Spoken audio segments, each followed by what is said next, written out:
All right.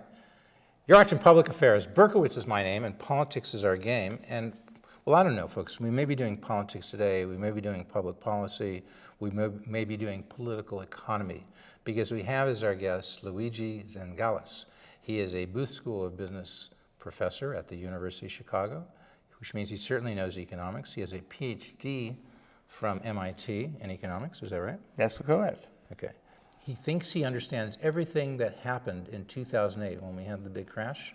So don't turn that dial, because if you're wondering what really happened, like that age-old question, what do women really want, okay? The second most asked question in the last few years, what really happened in 2008? Was it, as Barack Obama would tell us, our newly minted, re-elected President of the United States? Oh, it was the Bush tax cuts. Oh, it was the Iraq War. Oh, it was the Bush. I mean, that's what President Obama says. Everything goes back to Bush, okay? Or deregulation. He likes that one. Oh, the massive deregulation that occurred. And we can't go back to deregulation. We can't go back to the Bush tax cuts. Luigi, did President Obama get it right? Is that what happened in 2008? No, absolutely not. I think that, unfortunately, it is in part George W. Bush's fault, but for a different reason. I think he was... Really? So he's right? In part he's right, yes. You're not saying this just because at one point Barack was a colleague of yours, in the sense that you were both teaching at the University of Chicago, right?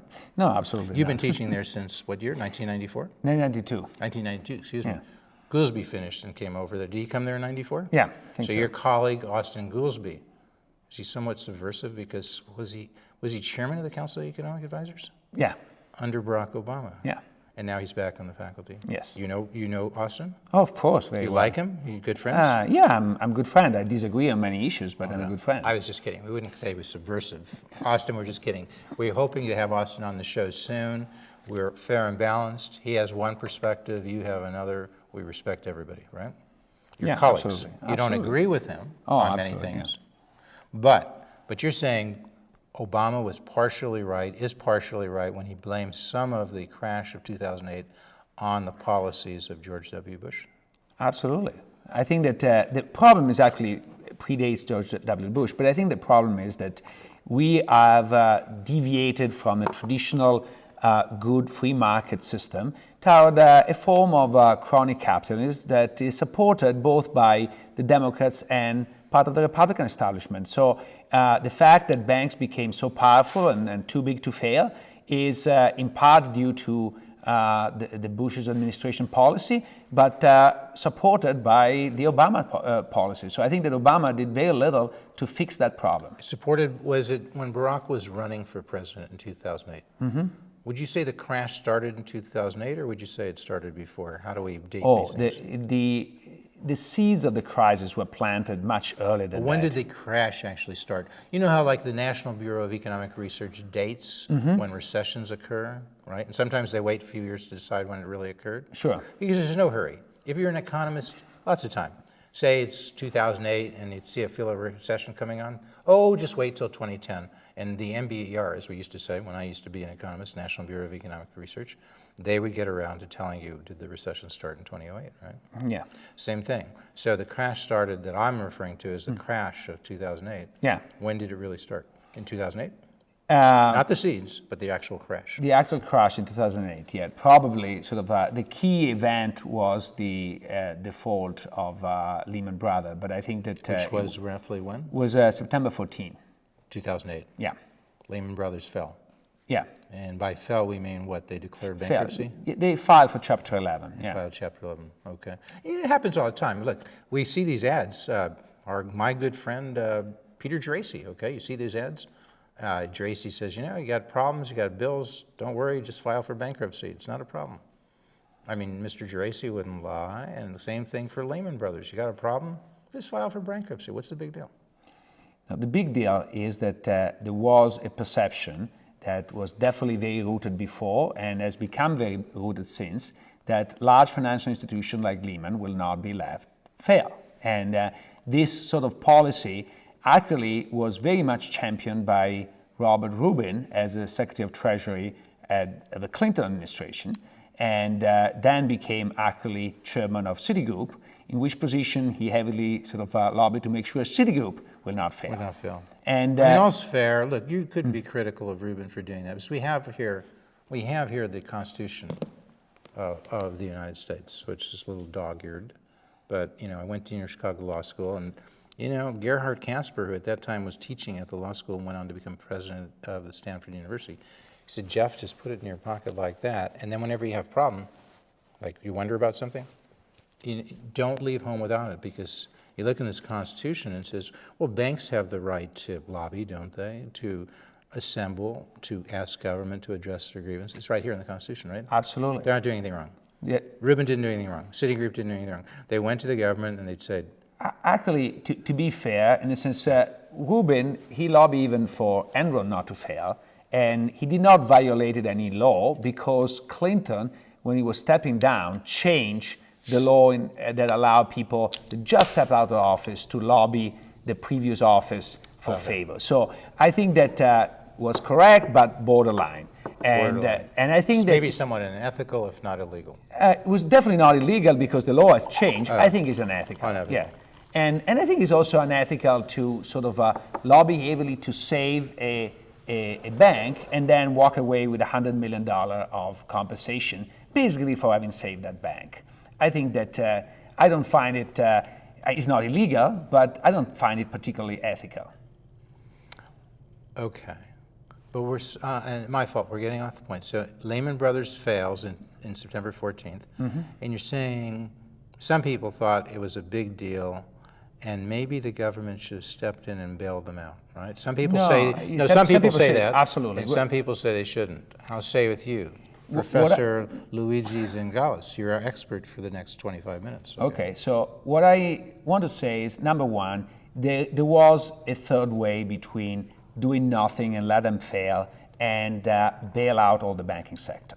And this is not sort of with the benefit of hindsight. Back then, I had some very clear proposal on how you do a managed bankruptcy, which is very similar to what now sort of they're trying to introduce through Dodd-Frank, through the resolution authority. They could have legislated over a weekend a resolution authority that will at the same time manage the process without disruption and not sort of forgive all the responsibilities that people had along the way. It happens all the time for many companies. They have these so-called prepackaged managed bankruptcy. Prior to filing, people know you're going to file, your creditors know, you tell the court, you then file, everybody goes in, it's all quite civil.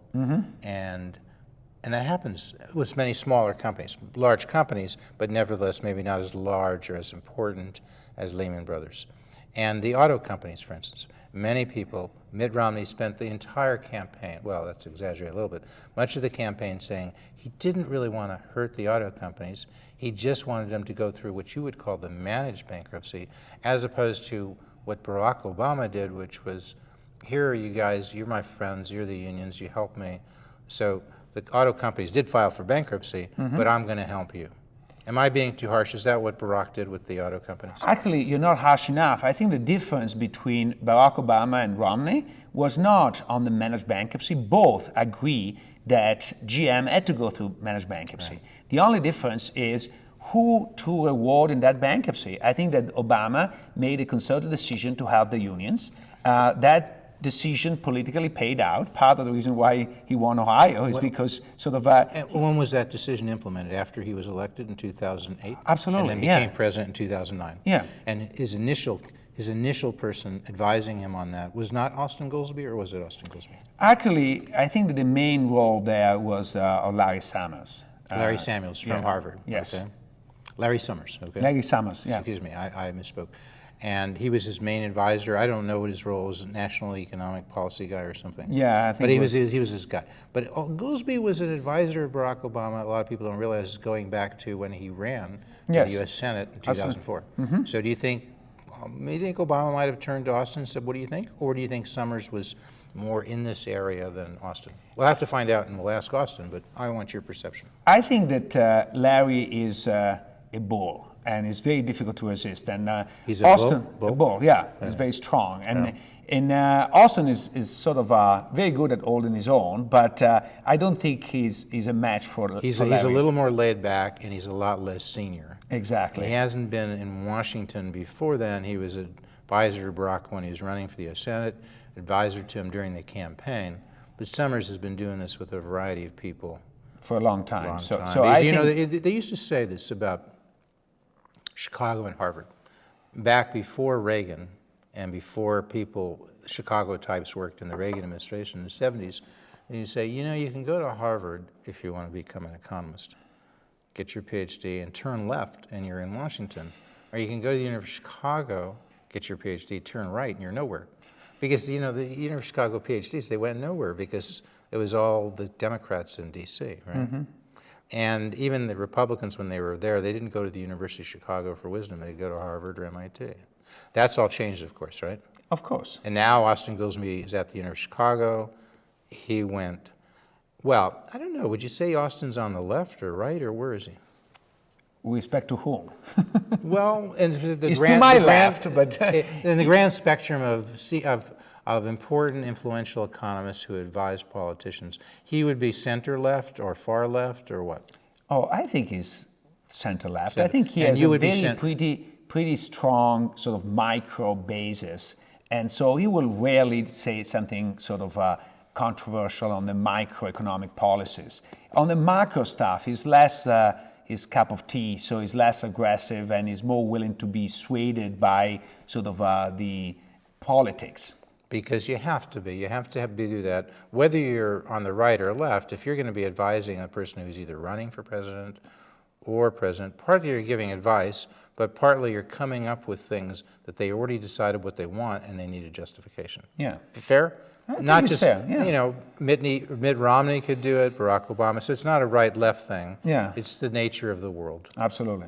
That's the reason why I don't like to be an advisor to a president, because I like to state my own positions. That's the reason why I wrote this book, is precisely to sort of and the book you're make referring my to, position. which is Capitalism for the People. It's recapturing the lost genius of American prosperity. See if we can get a shot of that. It's hard to see, but decided to focus there. There we get the graphic up. You know, we can say, you know, this program's being underwritten by the bookstall in Winnetka, and I know they had 3 copies as of yesterday. We're taping this on November 9th, so you could find it there and in many other places. You wrote this, and it first came out in June, published by Basic Books, right? Absolutely. And so, in this book, this is your core thought, really, about the changing nature of capitalism in the last 2 decades? Yeah. It kind of somewhat coincides with you came here to the United States. When? I came in 1988.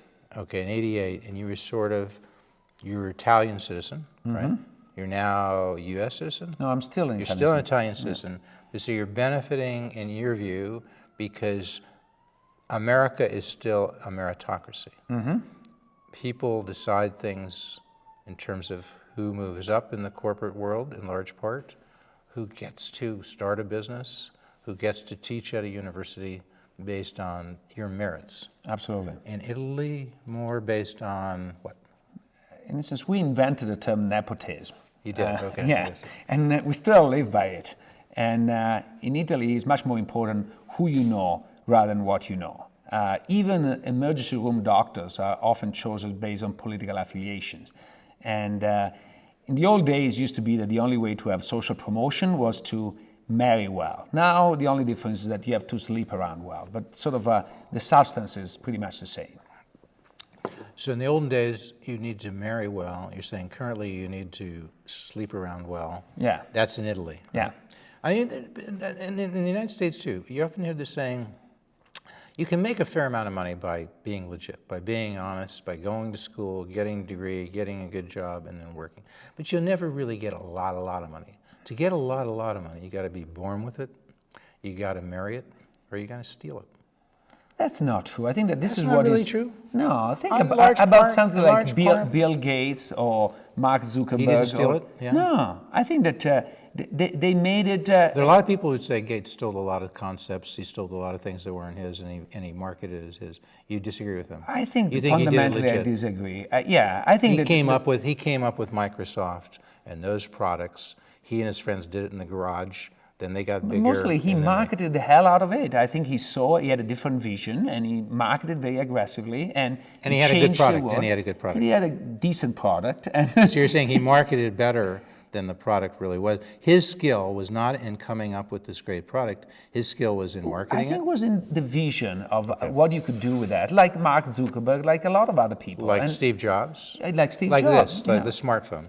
This is what revolutionized society, Yeah. right? So I think So that- this thing does much more than a phone, but it is a phone. Yeah, but that's the view of America that we all love and that we have to defend. And that view, The entrepreneurial spirit. absolutely, and the ability That's to what your book become is about. rich. Yeah. That's what your book. How to Capitalism defend- for the people. Yeah. Okay? You want to bring this back. You're saying the spirit is being lost. The spirit has been lost because too many people are making money not this way, but actually lobbying in Washington and So changing like the rules of the game Rubin in way, Washington. your city corp, you got friends, you used to be in government, now you become highly valuable. Not to say Rubin wasn't valued before, but now that he'd worked with Clinton, he knows everybody, Democrats and Republicans, he can pick up the phone and maybe a company will be bailed out.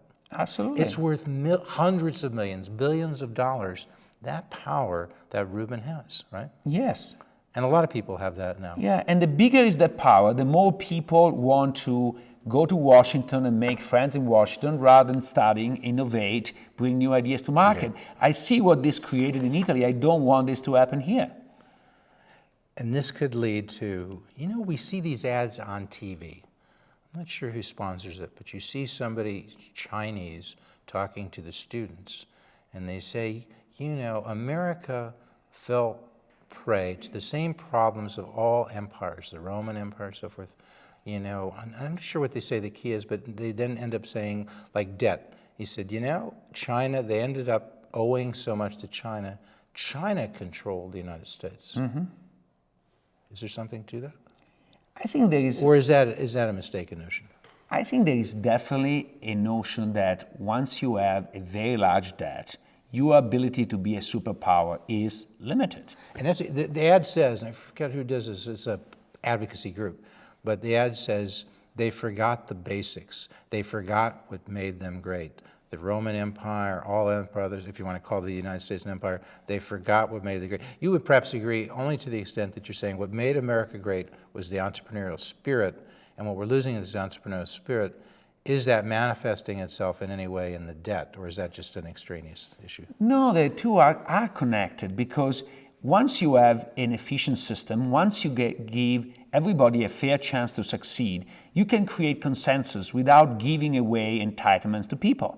The more the system is corrupt and crony, the more you need to buy consensus by giving away handouts and future entitlements. So the debt is a natural side effect of this. So, we did a show last week with Dan Proft.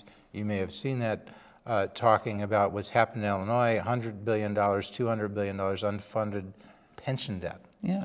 And they need to give these away.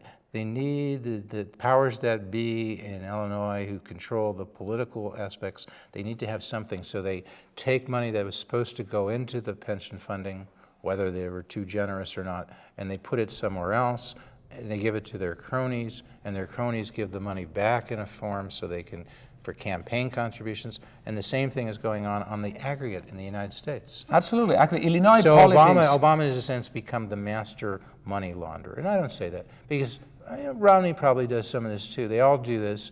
They all go out to groups. They all go out to corporate interests, and they pitch what they're going to do for them. And then those groups give campaign contributions, and it's all crony capitalism. Absolutely. And what's the solution? I think that unfortunately there is not one silver bullet to do it. There are a lot of a combination of policies. That's what I describe in the second part of my book. The solutions. Yeah, and so what is the combination of policy that can change this? And it says the obvious one is you have to reduce the role of the government. The bigger is the government, the bigger is the cake, the more is the temptation of somebody to get a slice of that cake. So that's an inevitable aspect. The second is to try to limit the discretionary power of government. So today we have a lot of subsidies, and you go from the agricultural subsidy to the subsidies to the housing industry and so on and so forth. And those subsidies are more powerful the more they can sort of attract ordinary Americans because they're associated with a big dream, like the American dream. Everybody should own a house, so we should give a house to every American, that we should subsidize housing. However, Was that the root of the actual cause of the big crash? Was that one part of notion it. that we should over-subsidize housing. Everybody should have a house, no matter how little collateral they have, no matter how low their income. Everybody should have this. And that came out of Fannie Mae, a quasi-private public organization. Yeah. Came out of Freddie Mac. These organizations were out there saying, what they have to do is get everybody, they'll buy up mortgages, they'll guarantee mortgages. Banks, go ahead and issue, don't worry about the fact that maybe persons 50% of their income would be payments. Don't worry, we'll take care of it if something goes wrong. We'll guarantee it. Is that what happened? Yeah, absolutely. I think that contributed to a over-expansion of the housing industry, too much risk being taken by the financial system, and then what was happened? part What of happened? the thing of the crisis. Absolutely. And what happened? Because then somebody came up with this idea, well, we could securitize those mortgages. We could take these mortgages, we could jumble them up, put them together, aggregate them, and put them into a security. And then we could go out and sell securities. And when a person bought the security, they would say it's mortgage-backed. Little did they know that that mortgage was not worth the paper that the mortgage was written on. Am I overstating it? But to be honest, the securitization started earlier. It was not like Oh, they didn't just start then, but the point is here, the securitization here was now securitizing bad mortgages, bad debt. And in the olden days, you know, you would go and, people are saying this, I don't know, you'd go to your local banker, you go to the savings and loan, you say, I want to apply for a mortgage. They would look over and see where your income was, how much you had, how much your expenses were, and they would decide. And you know why they really cared? Because they were going to hold on to that mortgage. And if they issued a bad mortgage, that entity would be the one who would suffer. Then the idea became, no, don't hold on to the mortgage, issue it and quickly repackage it, get it off to somebody else, they'll package it as a security, and if something goes wrong with that mortgage, it's that, you know, that schlep who bought the security, right? In this case, institutional investors became the schleps, if we can use that term, right? The geniuses, the masters of the universe, the folks who you turn out, MBAs at the University of Chicago, you know, who are running these major places, they were running institutions, they would be making these investments, and they bought into this. And of course it was okay, because who does the rating of this stuff, right? Who did the ratings of these securities? No, there were rating agencies to do that. And they said these were fine. They said they were good securities. Right? Yeah. And did they intentionally misrate them, or were they just didn't care? They just got paid to do the ratings. Say that's fine. They get paid to do the ratings, and if they got paid, why do they care? If it should have been, I don't know, what would be a low rating for a security? Double A. Double B. Double B. Yeah. And instead they give it a double A, or what's a high rating? Triple A. Triple A. Yeah. Give it a triple A. It should have been a double B. Bad. Okay. Is that what happened? A lot of people found they had a lot of worthless securities, and there became the equivalent of a run on the bank, right? That's true, but I think it's a combination of the fact that, number one, those ratings were overused by regulation. So for a bank, there was a strong incentives of buying securities that were stamped AAA because the regulation allowed banks to hold less capital as a result of that stamp. And so there was kind of an interest in less everybody. Capital, so there was less buffer if something went wrong, less but equity also less interest. cost from the point of view of the bank. So the bank was very happy to do that transaction, and the regulator looked at the other way when this was happening. And then a lot of these big banks, when they ran into problems, they said, we can't fail, we're too big to fail, it will throw off the whole system. And John McCain, running for president in 2008, said, yeah, you're right? He's a Republican. And Barack Obama said, yeah, you're right. And Ben Bernanke, chairman of the Fed, appointed by George W. Bush. Yeah, you're right. Hank Paulson, Republican treasurer, a Republican Party treasurer under George Bush, said, yeah, you're right. So the policy that did the $700 billion bailout, that initiated the bailout of the auto companies, it was Bush, it was Bernanke, it was Paulson, it was Obama, it was McCain. the masters of the universe, the five geniuses, Democrats, Republicans, morons. Is it too strong to say they were all wrong? No, I'm not saying they're morons. I think that they're very clever people, but they put the problem or the tension between an alternative between saving everybody and the Armageddon. And what I repeated back then and I repeat now, there was a third alternative that was not the Armageddon, but was not to bail out everybody. And in part, they succumbed to the pressure from Wall Street because in that situation, everybody wanted to be saved. And so I think that honestly, Obama. What was the third way in between? It was the managed bankruptcy. Okay. Which is what they used for Lehman Brothers. No, it's not what they used in Lehman Brothers because Lehman Brothers had not sort of a resolution. There was no resolution authority to control what was going on. Okay. And by the way, so they should have managed it, but they didn't. They just let the market sort of handle it. Yes, but on the other hand, they saved Bear Stearns and they should have managed that. And what about AIG? The same thing. They should have managed it. They should have managed that. People should have incurred some losses. Many people didn't incur losses. Okay. So let me. Creditors didn't. We only got a few minutes left, so I'm pushing along. We're going to continue to speak as the credits roll, but I very much want to thank our guest, Luigi Zingales. He is a professor at the University of Chicago Booth School of Business. Thanks so much for coming. My pleasure. We've got a few minutes left. I want to remind you again, the book is called A Capitalism for the People, Recapturing the Lost Genius of American Prosperity. You read this book, you find out what went wrong, as we're summarizing here, what the solutions are, and maybe how America could change its trajectory and go back to becoming the great country that it once was. Am I overstating it? No, absolutely not. All right, so finish that thought. What would happen? You're saying that third way, manage bankruptcies, don't bail out AIG, don't bail out Lehman Brothers, but manage it, and creditors should incur costs. Should incur losses, absolutely. Because they took bad risks, and they should be. And if you're taught that you're going to pay for those bad risks in the future, you won't take such bad risks. Absolutely. And it's sort of a capitalism without bankruptcy is like religion without sin. Okay. And deregulation didn't cause this problem, did it? I think bad regulation caused it. And the bad regulation was? Oh, I think that I just mentioned one about the housing, the overinvestment in housing. The way rating was used to determine what banks. It had nothing to do with the Bush tax cuts? I would say no, nothing to do with it. Obama's wrong when he says that. I think so. Austin Goolsbee, to the extent he says that and supports that, I've never heard him saying that. You really? You haven't? You don't think so? Austin, we'd love to have you on. We're going to have you on. It'd be nice to find out what you really think, and I know our viewers would like to hear that too. And you and Austin can get along. It's not a Democratic or Republican thing. We've just said there was buy-in here by Bush, George W. Absolutely. Buy-in by Obama, by McCain, the whole lot of it.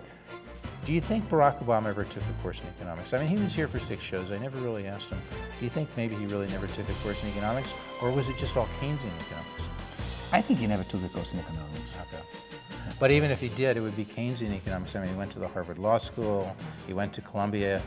Does Keynesian economics make any sense? It's a somewhat distraction, but we only have a minute or two left. I got to know from you.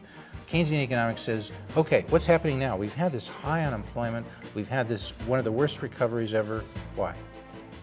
You know, I think that if you are Greece and you are dramatically cutting government expenditure because you have to fix the budget, will this decrease GDP? Absolutely. If that's Keynesian economic is right. But if you think that you can bring prosperity by spending more, Greece would be the richest country on the face of the earth. So Keynesian multipliers are not really true? They don't really work? I think on the downside, they work extremely well in the short term. But not long term. Not in the long term. In the long term, it's just real factors, right? Absolutely.